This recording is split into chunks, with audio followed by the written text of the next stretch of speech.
And we have motion. You see Dragon physically separating from the International Space Station, 1:32 a.m. Central Time. The International Space Station, 253 statute miles over Sedan.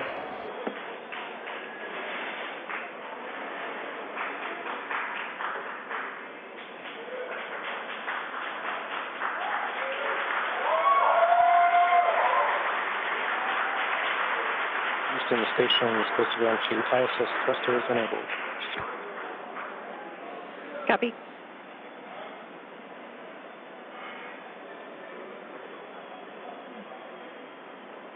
So there you can see on your screen visual confirmation. What a gorgeous shot. Dragon has undocked from the International Space Station, and we are beginning the departure.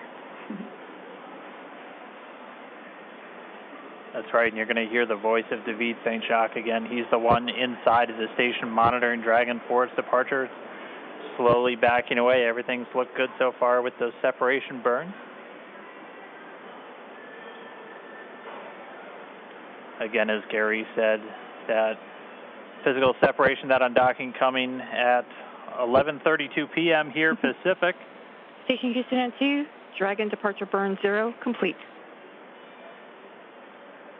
So you heard us mention earlier that we have a series of 4 departure burns, starting with 0, 0, 1, 2, 3. We have confirmation that departure burn 0 has been completed. That's right, and so with that one down, we're going to start seeing Dragon begin flying actually above the International Space Station, and then coming up in just a couple of minutes, departure burn 1, the second departure burn, will be coming. That should be in about 4 or 5 minutes from now. And so we're going to see Dragon just kind of swing its way over top the space station and eventually fly out of both the keep-out sphere and the approach ellipsoid. And so the keep-out sphere is one of my favorite things. It's an imaginary sphere with about a 200-mile radius, so 200-meter radius. That would be a much bigger sphere. A 200-meter radius in all directions. And that just governs, so kind of like the approach ellipsoid, which I explained earlier, before you're in the keep-out sphere, any maneuvers with the spacecraft have to be safe and not get inside within 4 orbits. Dragon is in the corridor, and opening rate is as expected. Copy. And David St. Jacques reporting everything looking good so far. You heard him say the corridors, so they, on their overlays that they have on their laptops on board the station where they're actually monitoring Dragon, they're looking for any perturbations outside of the expected path. If they see anything that doesn't quite look right, again, they're in the loop and they can send commands, but everything going smoothly with Dragon slowly flying away. And this is kind of an animated representation of the kind of stuff that the crew is looking for. They have that corridor, so kind of that triangular shape you can see there, where they're just looking to make sure Dragon's pitch, yaw, approach, speeds, everything like that are inside of parameters as expected.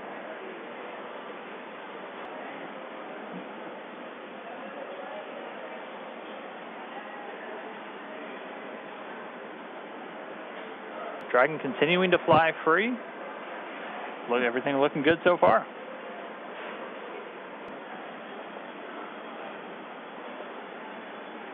So just in case you've just tuned in, we are currently watching Dragon as it departs from the International Space Station. It's been a really smooth operation so far with the undocking procedure, and now we're moving into departure. As of right now, you can see on your screen the Dragon capsule moving away from the approach ellipsoid. There we can see the nose cone still in its open position, leaving the forward hatch exposed. We will be closing that prior to Dragon's re-entry.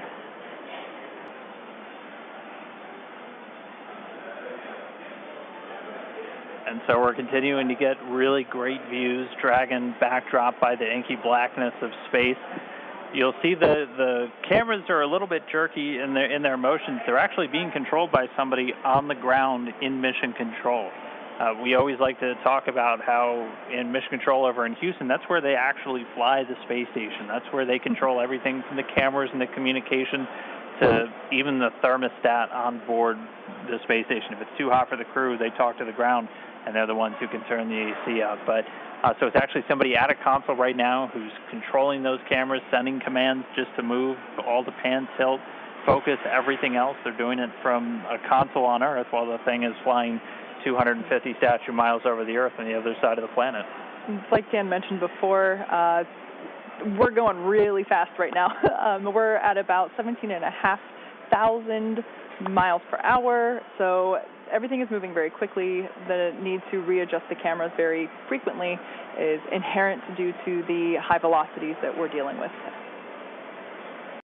And so this is a view from that WB-57 airplane. You were looking at Dragon streaking across the sky on its re-entry through the Earth's atmosphere, aiming for a splashdown in just a little while from now. So it's pretty exciting that we get this shot right now, as it is our first view from planet Earth of the Dragon capsule since it lifted off from Cape Canaveral just several days ago.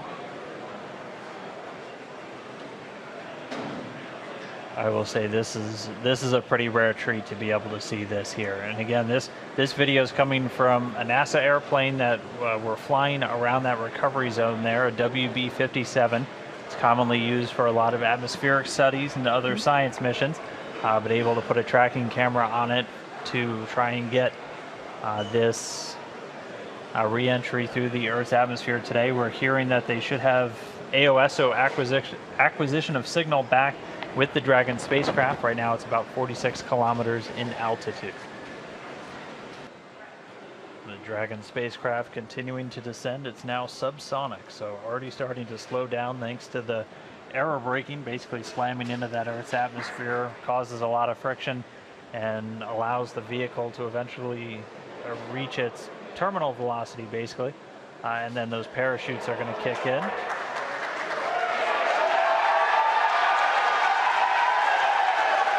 So there you have visual confirmation of the deployment of our drogue parachutes. This is the first of 2 parachute deployments.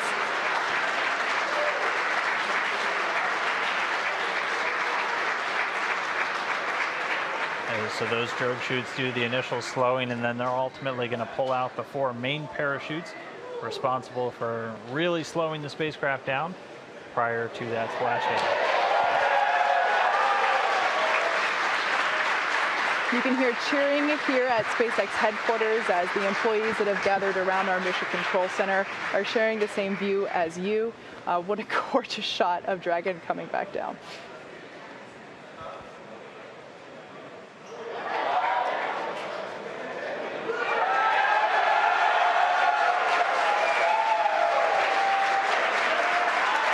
And here come the mains.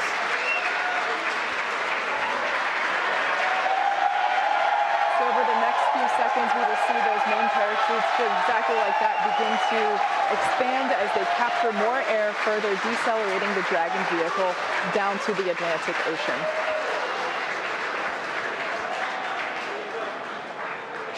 You really can't ask for a more picture-perfect shot than that. And yes, all 4 chutes now deployed. It's going to continue to descend. It's going to continue to slow down and then ultimately splash down in the Atlantic there. We're now under 1 kilometer in altitude.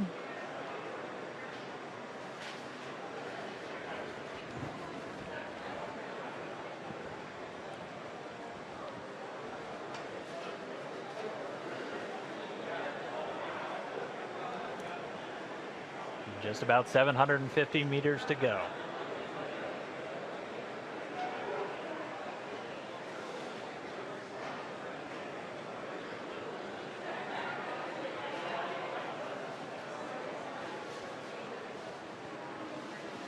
In case if you're just joining us, you can see on your screen there, Dragon has just re-entered the Earth's atmosphere after departing from the International Space Station. We have a gorgeous shot of 4 healthy parachutes deployed and slowing the vehicle down as it is approaching the surface of the Atlantic Ocean off the coast of Florida. And it's continuing to descend under those chutes. We just passed 500 meters. Everything continuing to look good via reports to all the flight control teams. Now we're at about 400 meters.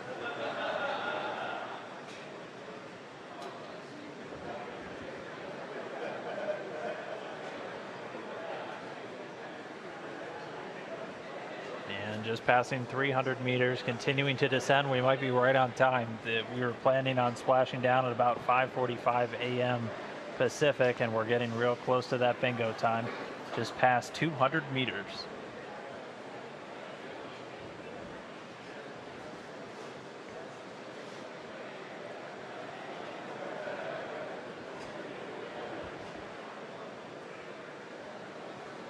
And we have confirmation that Dragon is now under 100 meters, is 100 meters above the surface of the ocean. So next up, standing by for splashdown.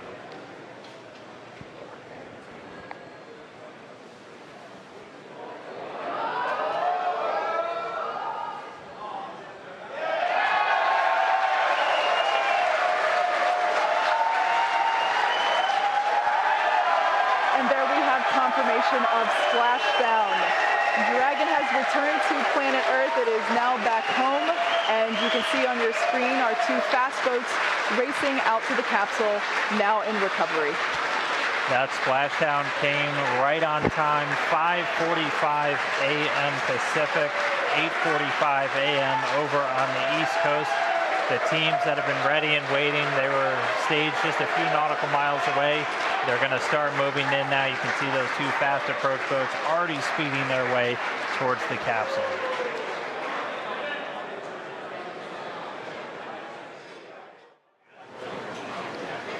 Right now we're just waiting for Dragon to lift up and out of the water and into the nest.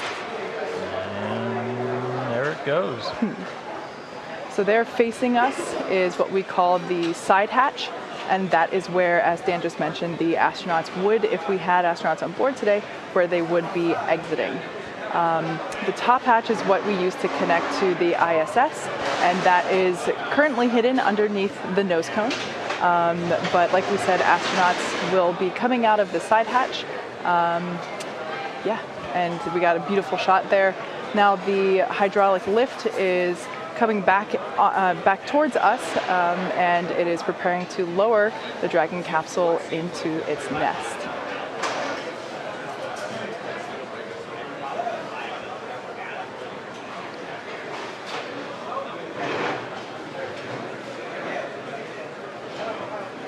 Like we said, we are treating this demonstration mission with the recovery operations as if there were actual astronauts on board.